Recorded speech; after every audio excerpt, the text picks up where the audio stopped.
In this video, we are going to see how we can add the hashtags on the TikTok video after posting it.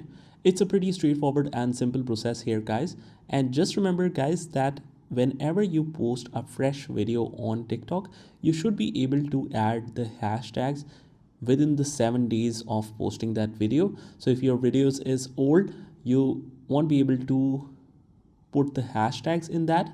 So with this said, let's continue. First of all, we will switch to our profile from the bottom right hand corner, and once we see all of our videos, we'll open one of them and we click on the three dots next to it, and at the bottom you will see a couple of options.